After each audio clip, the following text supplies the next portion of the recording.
Bom dia, pessoal.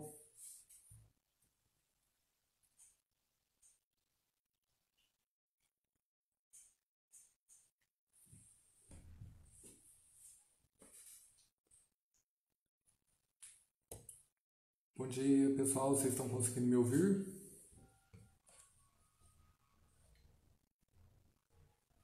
Kelsey, me dá um feedback aí se você está me ouvindo.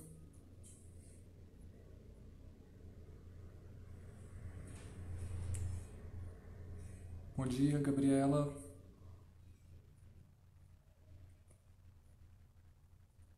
Obrigado. A Maria já me falou aqui que está tudo ok, que está escutando. Eu estou aguardando um minutinho o professor Lúcio entrar aqui na live para a gente começar nosso bate-papo com ele. Já avisei para ele que estamos ao vivo.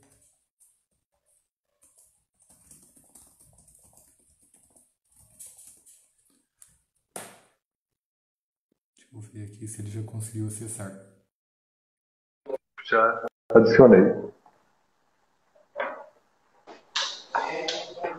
Bom dia, professor. Bom dia, tudo bom? Tudo bem? Tranquilo. Deixa eu ajustar aqui. Já estamos com 31 pessoas visualizando nossa live. Então, vamos começar. Vamos bater o recorde do Gustavo Lima, então. Daqui a pouco vamos bater o recorde dele. Tá certo. Eu quero começar agradecendo em nome da FABEM pela disponibilidade do senhor em participar dessa live e de uma série de outras atividades da instituição e te confessar que é um prazer para mim estar aqui nesse bate-papo com você, que é uma grande fonte de inspiração para mim e para uma série de alunos aqui da instituição. E eu queria começar pedindo para você contar um pouco da sua história acadêmica, profissional e pessoal para nós. Tá bom. Bom dia a todos aí que estão nos acompanhando, tá? Agradeço as palavras aí do professor Marco. Para mim é uma grande satisfação realmente poder fazer parte dessa instituição e agradeço o convite de poder estar aí trocando ideias e trocando informações a respeito do que está acontecendo. Eu sou formado em economia, tá? Formei em economia em 2006 em Uberlândia, em Minas Gerais, na UF, né, o Federal de Uberlândia. Em 2008 eu concluí o mestrado na mesma instituição. O mestrado meu foi na área de desenvolvimento econômico. E desde então, desde 2008, eu estou como professor na Faculdade Serra da Mesa e a partir de 2013 também como professor do Instituto Federal de Goiás. Então nós já temos aí vários alunos, vários amigos que nós fizemos ao longo dessa vida acadêmica aí. É uma grande satisfação poder trocar a experiência. Eu falo, o professor não somente ensina, mas como aprende muito ao longo desse caminho. E grande parte do que eu sei hoje não é apenas o que eu estudei, mas sim o que eu aprendi com os alunos ao longo desses 12 anos de docência. Ótimo, professor. Então, diariamente nós estamos escutando e reproduzindo o discurso de que nós estamos no início de uma crise econômica provocada pela pandemia do coronavírus. Eu queria que o senhor nos contasse quais são as características de uma crise econômica. Então, nós estamos passando por um momento aí totalmente inusitado, né? Uma coisa realmente imprevisível. Ninguém há 4 meses atrás teria a menor noção de que nós estaríamos passando por esse momento. E assim, essa crise que nós estamos entrando agora é uma crise diferente de todas as outras, porque é justamente uma coisa provocada por fora da economia, né? Uma coisa exógena ao sistema econômico. Mas, quer queira, quer não, tem impacto direto sobre o funcionamento da economia. As principais características de uma crise, e geralmente uma crise, a causa principal dela é uma crise de confiança. Tá?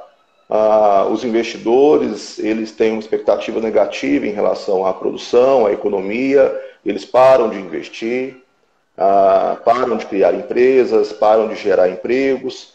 Sem emprego as pessoas deixam de ter renda, sem renda as pessoas deixam de ter consumo. E aquelas empresas que já existiam e que dependem de vender os seus produtos para continuar o ciclo econômico, acabam sendo afetadas diretamente por isso também. Então, crise, na realidade, é um descompasso no funcionamento do sistema econômico. O sistema econômico é um ciclo, tá? Uma coisa são, todas as variáveis são interdependentes, tá? E principalmente agora, que é até um clichê falar isso, né? Mas a cada ano que passa, o mundo está cada vez mais conectado, as informações cada vez chegam mais rápidas. Esse ano, então, nem se fala o boom que deu a tecnologia da informação aí, ajudando a contornar parte dessas crises que foi gerada por esse vírus. Mas nós temos uma situação também inusitada, que não é uma crise isolada em um país, um continente, é uma crise mundial mesmo, né? Então, em outros períodos da história, alguns países, algumas regiões poderiam auxiliar os outros que estavam em períodos pós-guerra, em períodos de alguma pandemia ou alguma coisa isolada. E agora nós estamos aí um pouco aguardando informações sem ter coisas concretas para saber o que pode acontecer. Mas só para a gente fechar essa questão aí, crise é justamente isso. É a falta de expectativa, falta de conhecimento, a incerteza gerada por esse momento. E aí as pessoas que vão conseguir ou que mantêm o seu emprego, elas têm medo de gastar, vão diminuir o seu consumo, as empresas vão diminuir suas vendas, diminuindo as vendas, elas vão diminuir o setor produtivo, elas vão ter que diminuir a produção, porque senão vai ter que começar um excesso de estoque, vão começar a ter demissões, e assim o ciclo se torna um ciclo vicioso, tá? E aí alguma coisa por fora tem que acontecer, uma coisa externa, para tentar reverter esse quadro de crise econômica. Ótimo. Obrigado pela explicação. Eu quero informar para quem está nos assistindo que daqui a pouco nós vamos divulgar aqui nos comentários o link para inscrição para vocês receberem o certificado da live de hoje. Professor, continuando com o tema da crise, pelos fatores já citados pelo senhor, dessa interdependência dos diferentes mercados, países, resultantes do processo de globalização, nós estamos vivenciando uma crise internacional que afeta os países mais ricos, os países mais pobres, da América do Norte, Sul, Ásia, Europa. E eu queria que o senhor contasse para nós como que uma crise internacional dessa proporção afeta o cotidiano, o dia a dia de um brasileiro que mora, por exemplo, aqui no Uruaçu. Então, se a gente analisar a estrutura da indústria do Brasil, ela ainda é muito dependente de capital estrangeiro. Se a gente pegar os grandes players, né, as grandes indústrias de todos os setores, tem muito capital estrangeiro aplicado nessas empresas, né? E numa crise internacional, os investidores acabam buscando os chamados portos seguros, ou seja, países que têm menos risco, ou que eles acreditam que têm menos risco. E aí é uma coisa bem importante na economia, que às vezes a expectativa ela se torna mais importante do que a própria realidade. Então, a tendência é assim, alguns projetos de investimento que estavam em andamento, empresas multinacionais que estavam buscando ampliar sua participação no mercado brasileiro, provavelmente vão diminuir esses investimentos. Já está tendo aí uma fuga de capitais do país, nós temos aí uma saída maciça de dólares do país, buscando justamente esses portos seguros, esses países que são considerados menos incertos, até pela história política e econômica que esses países têm. E aí acaba faltando capital para fazer investimento e para fazer com que a roda da economia continue girando, né? E isso, no curto e médio prazo, além da questão da tendência de aumentar o desemprego, e quando a gente fala de aumentar o desemprego, se a gente pegar a análise e verificar o número de pedidos de seguro-desemprego nos Estados Unidos devido a essa crise, é uma coisa estratosférica, né? Sem nenhum tipo de precedentes históricos.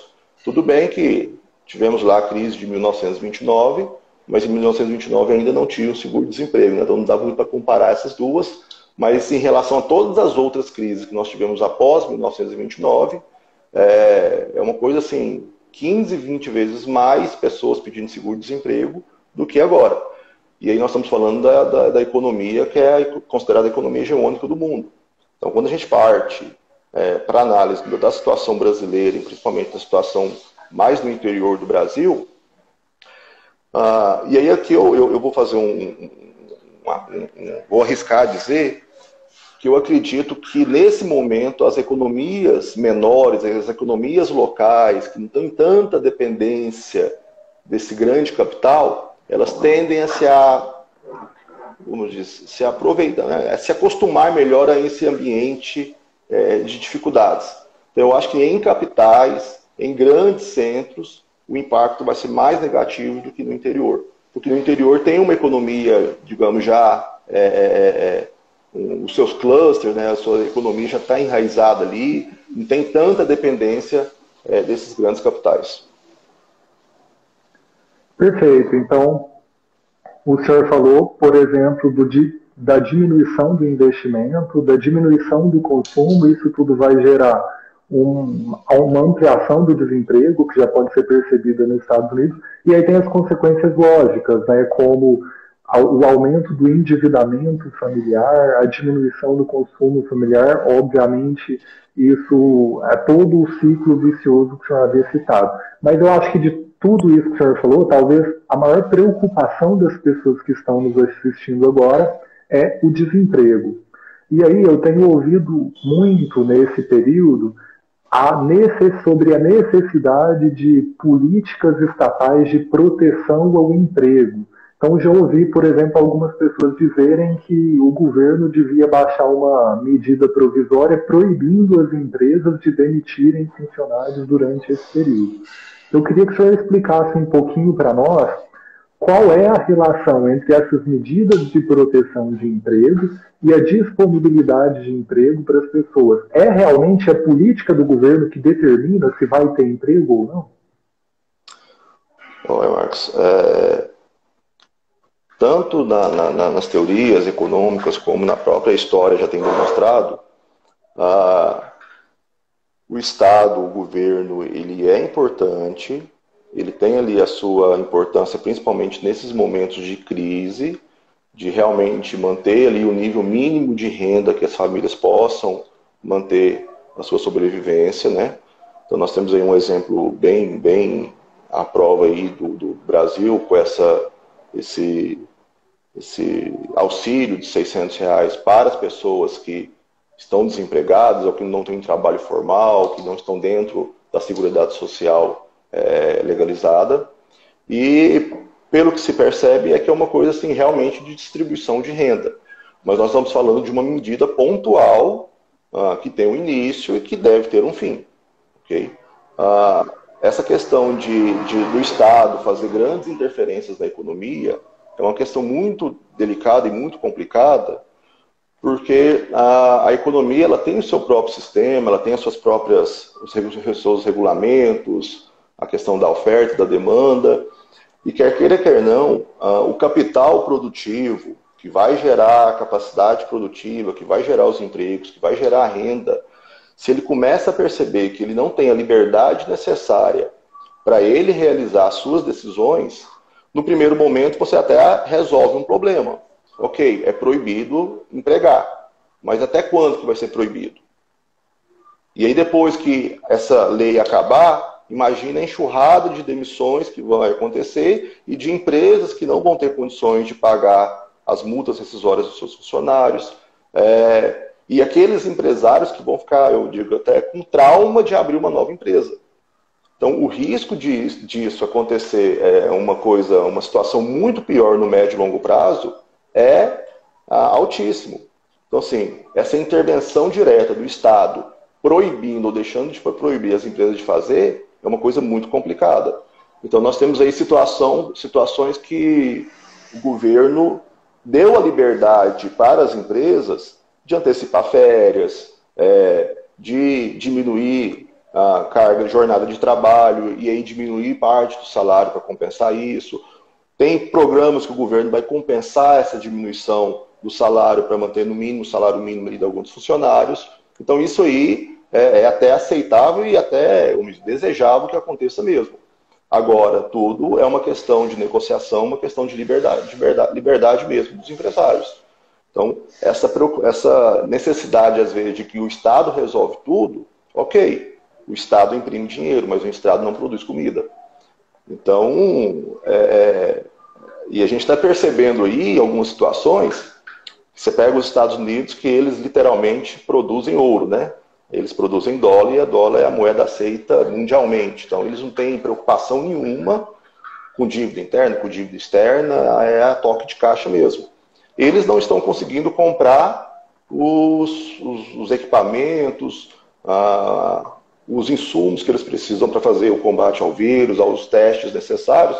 E é aquele negócio, o problema não é dinheiro, ou seja, não adianta o Estado produzir dinheiro se a iniciativa privada e o mercado não conseguir produzir os bens que as pessoas precisam para sobreviver. E quando eu falo precisam, é para que vão gerar realmente o bem-estar social e satisfazer as necessidades de todos. Então isso é uma coisa muito perigosa de se defender.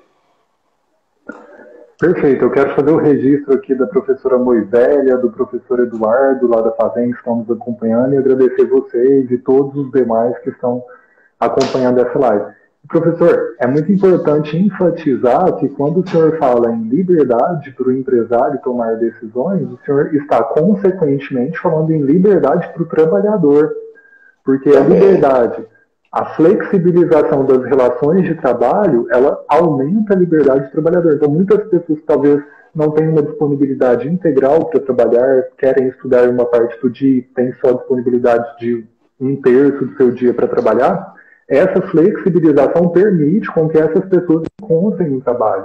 E na situação atual, em que o risco de demissão é muito grande, é possível que muitas pessoas prefiram ter uma pequena diminuição na sua renda mensal do que o Estado supostamente esteja protegendo essas pessoas, proibindo os empresários de fazer esse acordo individual. E no final das contas, como ele não pode negociar com o trabalhador uma diminuição momentânea e temporária, ele acaba demitindo o trabalhador por não ter condição de arcar com o custo salarial. Então de certa forma, uma proteção sem ouvir o outro lado da moeda, que é o próprio trabalhador. Eu acho que a liberdade mais importante para todos nesse cenário é a liberdade para o trabalhador. Essa negociação, ela não é uma imposição nem para férias, nem para redução salarial. Ela faz parte do acordo entre as duas partes. Perfeito, professor. É bem isso mesmo. E além da questão de que se houver uma proibição de demissão e essa proibição tem uma data, tem que ter uma data, não tem como proibir de demitir para o resto da vida, o empresário que depois demitir esse funcionário, a chance dele admitir um outro é muito pequena, porque ele sabe que corre o risco de acontecer novamente uma situação parecida com essa. E aí, até foi bom o senhor ter dito isso, porque muita gente critica o sistema capitalista, que o sistema capitalista é o explorador de mão de obra, só pensa no acúmulo de capital e etc. Mas se a gente analisar ao longo da história, quer queira, quer não, o sistema capitalista foi o único sistema que permitiu uma negociação de dois proprietários, né? De duas partes que são donos dos seus meios de produção e que têm a liberdade de escolha se quer ou não trabalhar, se quer ou não contratar com um determinado salário, com uma negociação, com uma qualidade de segurança do trabalho e assim por diante. Então, é a primeira vez que nós temos o proprietário da mão de obra, força de trabalho, e o proprietário dos meios de produção, das máquinas e equipamentos, que vão negociar como dois proprietários. E como dois livres, né? E com a liberdade se aceita ou não aquelas condições que estão ali postas em cima de uma mesa. Perfeito. Eu vou repassar para o senhor uma pergunta do Woodway. Ele perguntou aqui se é possível termos uma depressão econômica nesse cenário. Olha, geralmente economistas eles sempre são chamados a falar sobre previsões do que pode acontecer, né? E aí eu até brinco em sala de aula dizendo o seguinte: não são previsões, São apenas, com base no que já aconteceu no passado, em tendências, você pode fazer uma projeção disso, né?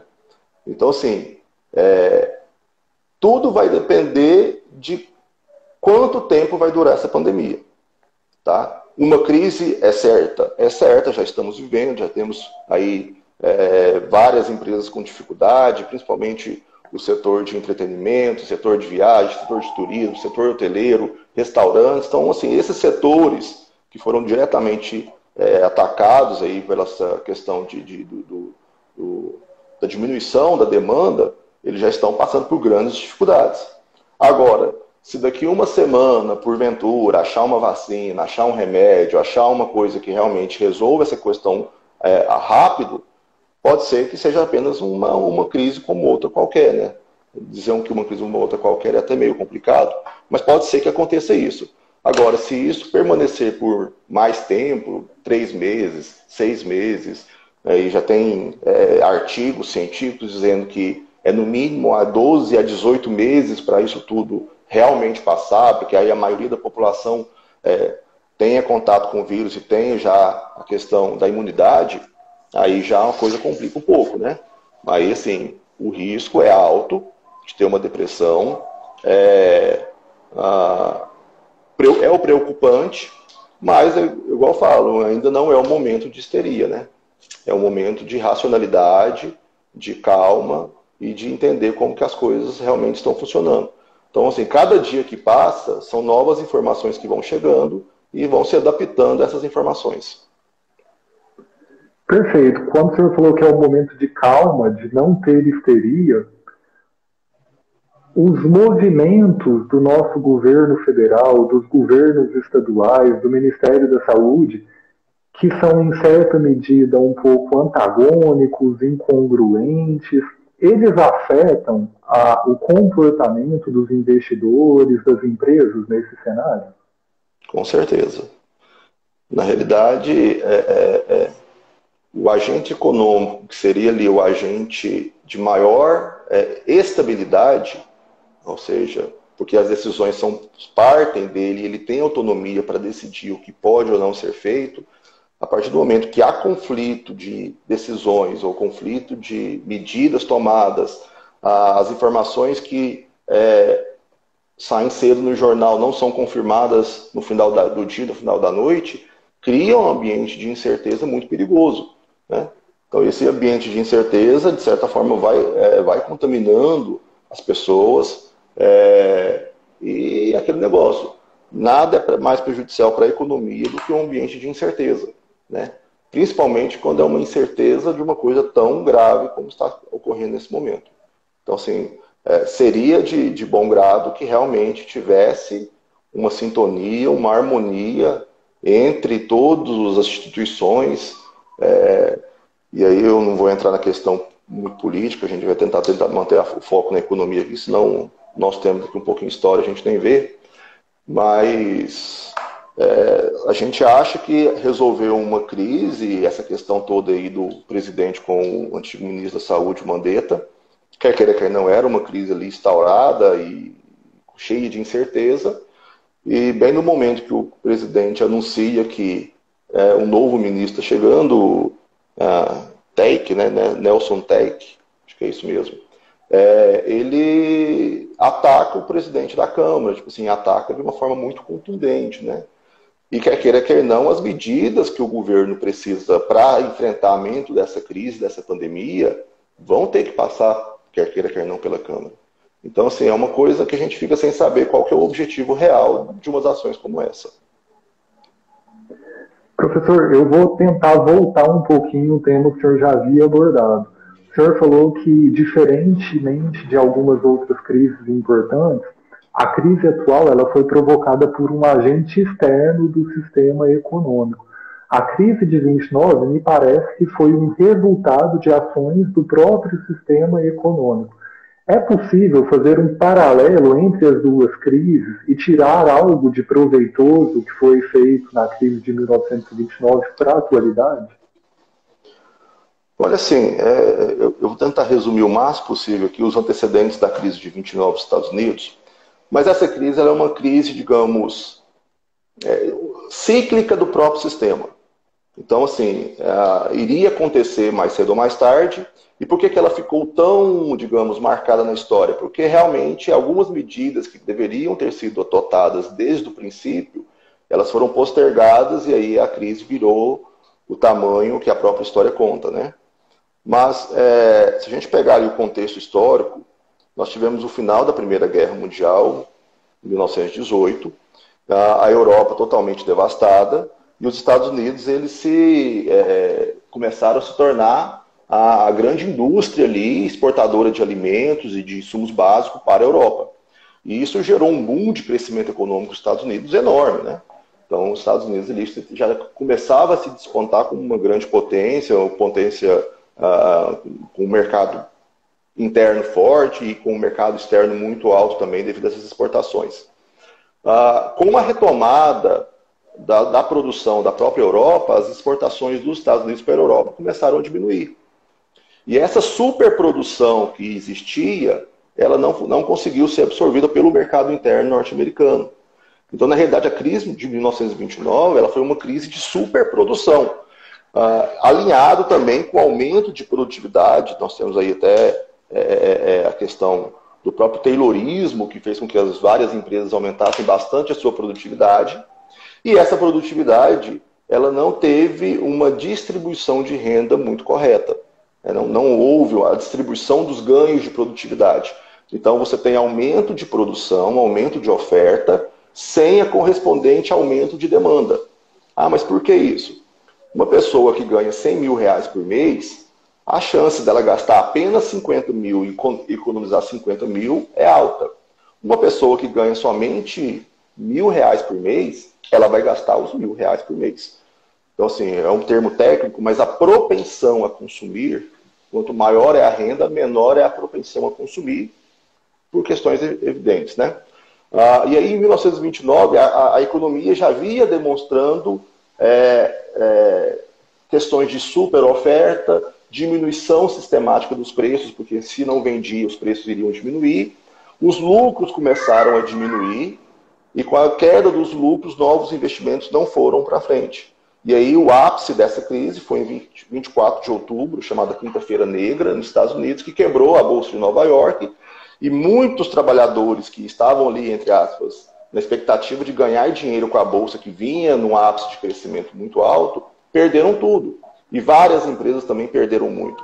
Então houve uma migração de capital produtivo para o capital especulativo, a Bolsa, e de uma hora para outra, os papéis que valiam X zeraram tudo, perdeu tudo. Então perdeu-se uma riqueza muito alta, houve um desemprego exagerado, e aí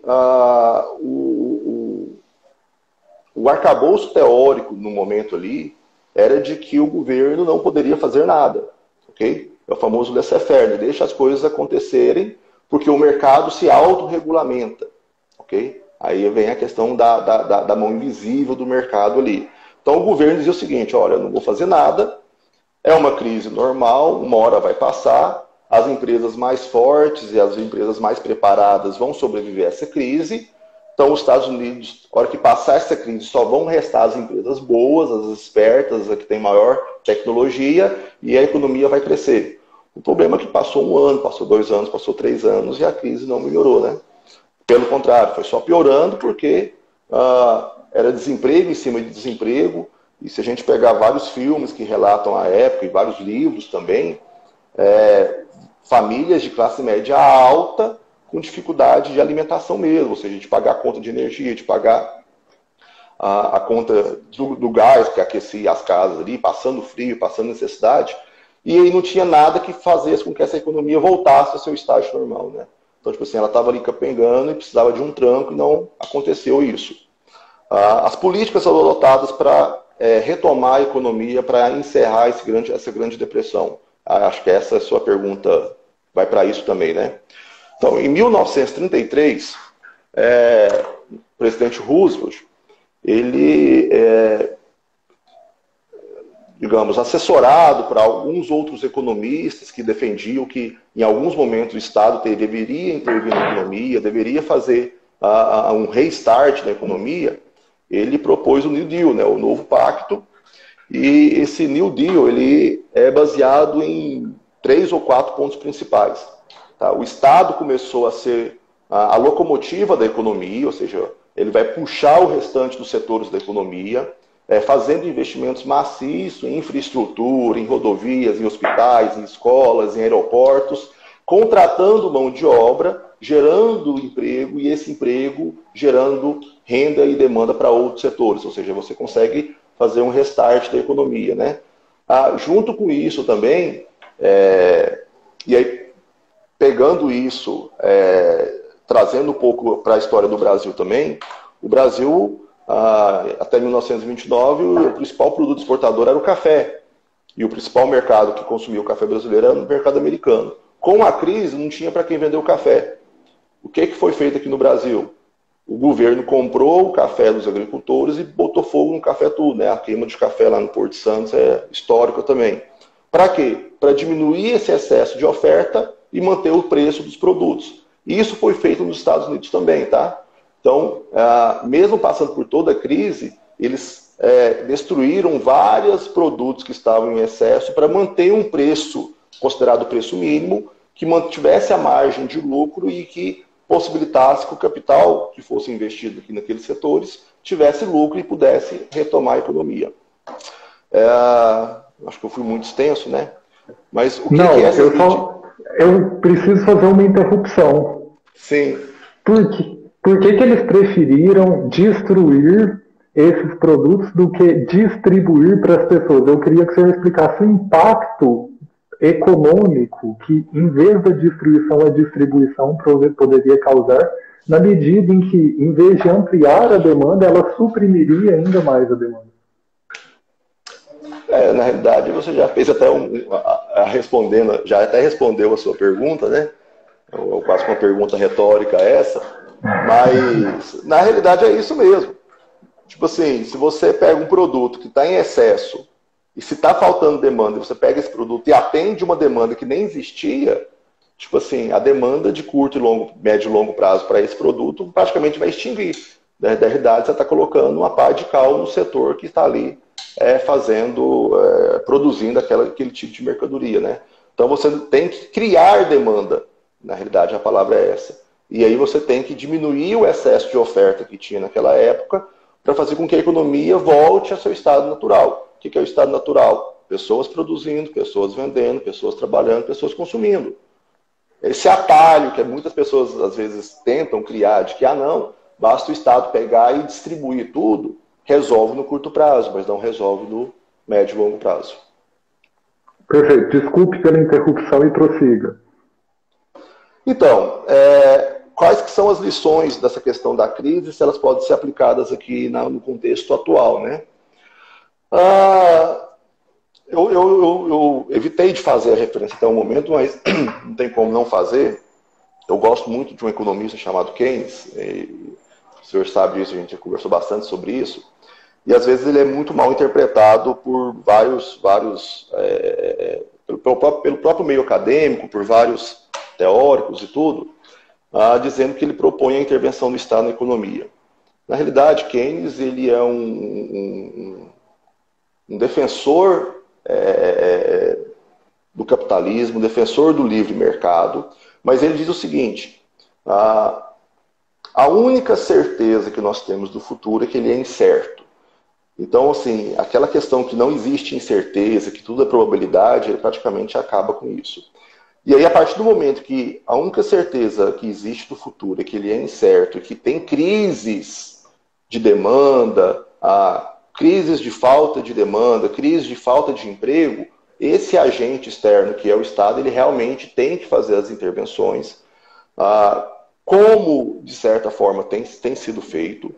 E nós estamos agora aí num paradigma histórico, porque, digamos, o primeiro governo que realmente foi eleito com bandeiras ditas liberais, com o ministro da Economia ali sendo resultado ali da Escola de Chicago, defensor do liberalismo, está sendo o governo que está sendo chamado a ser com maior intervenção possível no sistema econômico, né? E a pergunta é, existiria outra forma? Eu acredito que não. Agora, não pode confundir uma intervenção momentânea com uma intervenção para sempre. Tá? Aí é que está a questão que muitos tendem a confundir isso. Então, Keynes defende a intervenção momentânea e com um fim do Estado, até a economia se restabelecer. O problema é que, infelizmente, a maioria de nossos políticos, eles têm uma visão muito míope. Eles só enxergam até a próxima eleição, né? Então, se deu certo naquele momento, se o dinheiro do Estado, do governo, conseguiu manter a economia crescendo, se conseguiu manter as pessoas empregadas, eles acham que isso pode ficar para sempre. E aí isso vai fazer com que eles ganhem mais votos, eles consigam se manter no poder e acabam distorcendo todo o sistema econômico, tal qual proposto por Keynes. Mas é isso. E, professor, de certa maneira, esse intervencionismo eterno, ele é tão danoso para a economia, para o cotidiano, para o bem-estar das pessoas, quanto o Estado laissez-faire. Sim.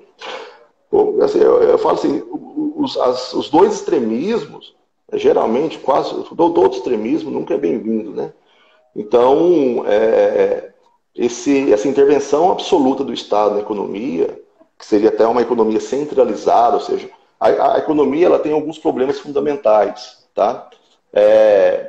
Que seria o que vai ser produzido, ou seja, quais as mercadorias que precisam ser produzidas, quem vai produzir essas mercadorias, ou seja, quais são os agentes econômicos que têm os recursos, os fatores de produção para produzir, e quem vai consumir essas mercadorias.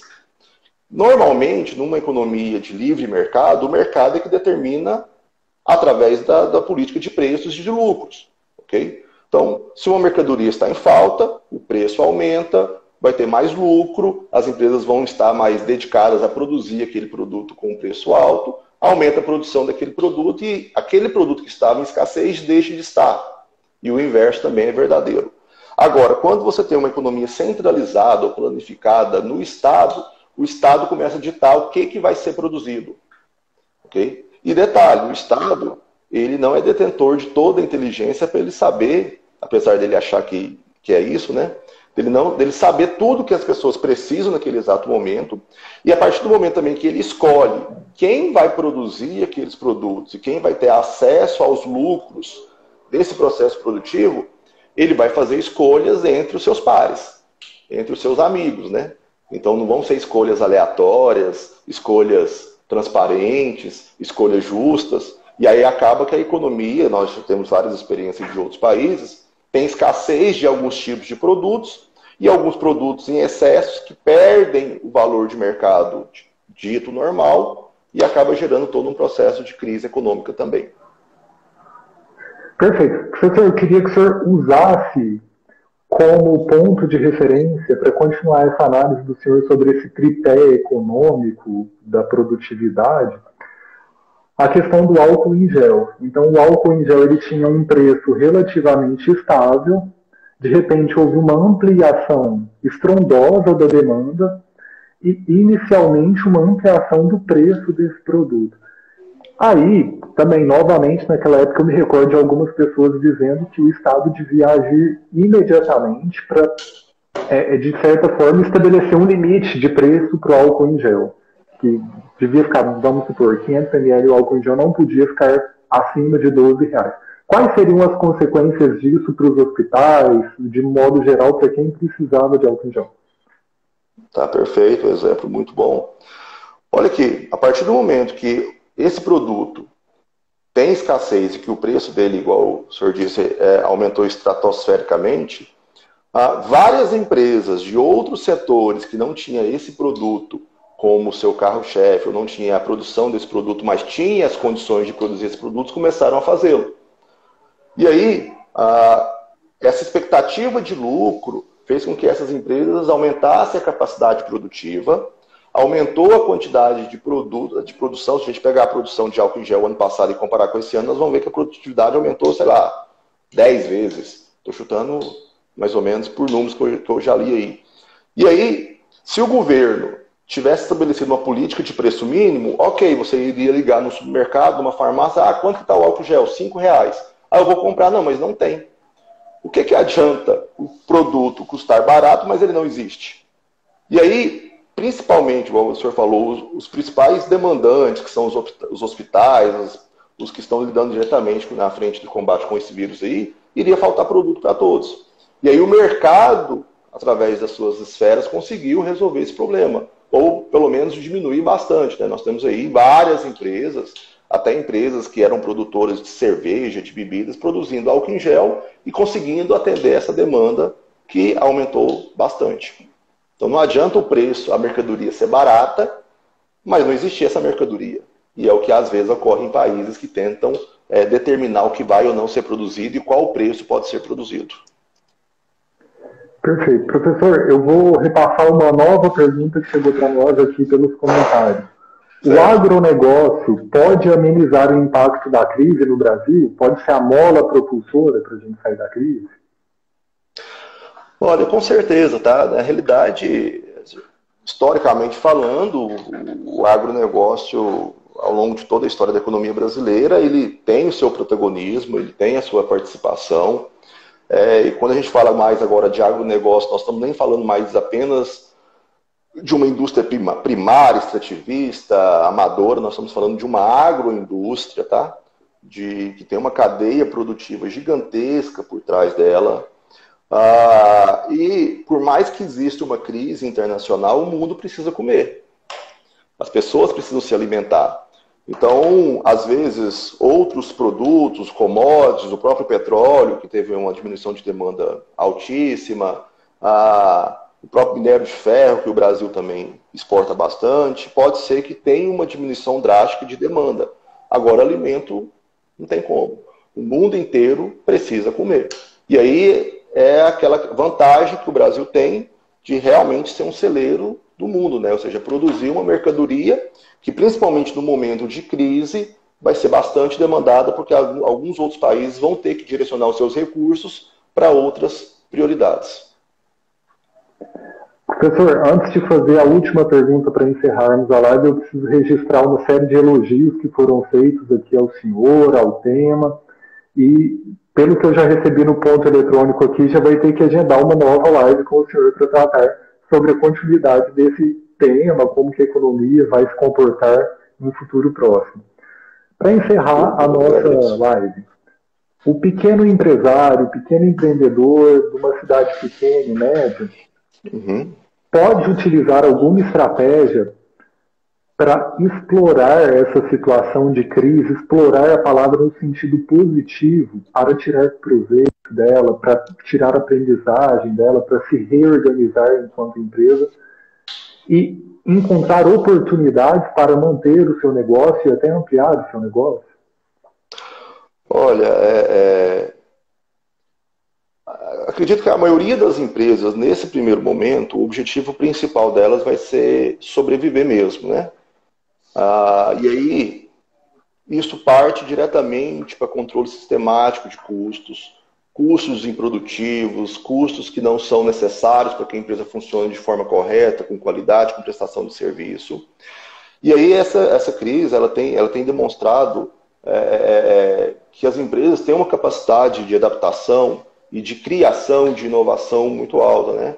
Então, empresas aí, se a gente pega restaurantes, que não faziam determinado tipo de serviço, de delivery, alguns tipos de produtos estão se adaptando, utilizando aí as informações, a tecnologia da informação para chegar no seu mercado público, no seu mercado consumidor.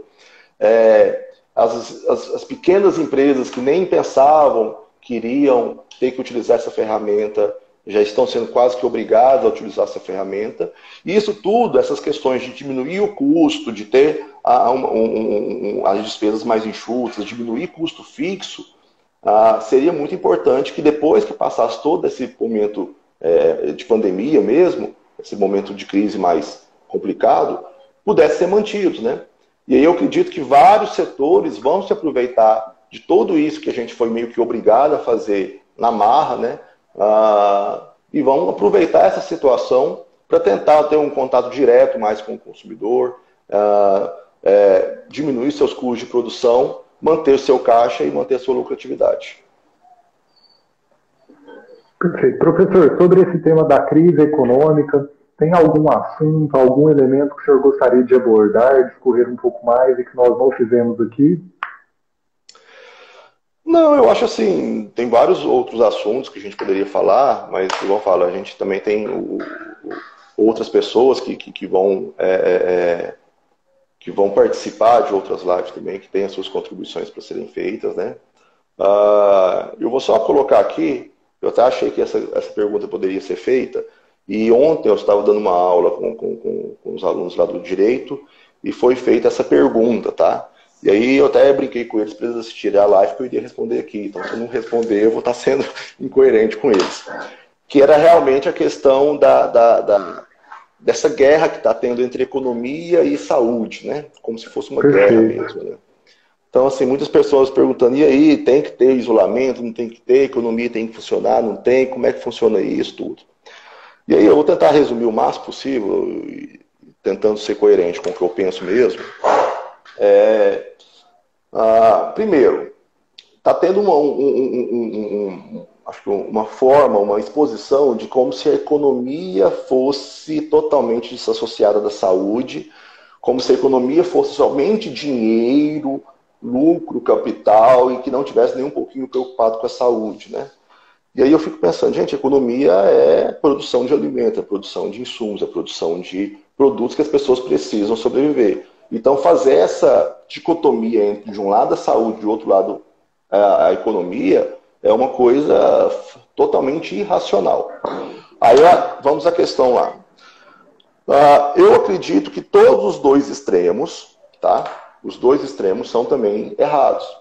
Um isolamento, um lockdown total, definitivo, 100%, beleza, você de certa forma consegue resolver parte do problema de saúde. Parte, não consegue resolver total.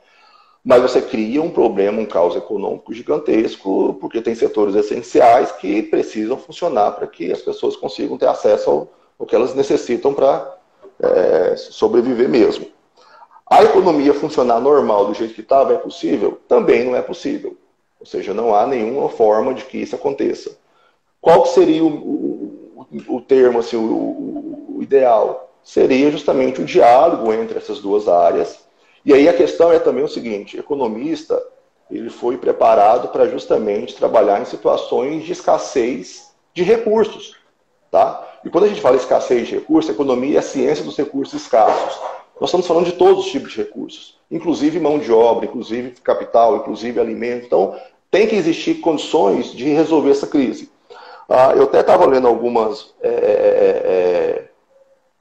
estratégias e não tem como você tomar uma decisão dessa envergadura sem dados.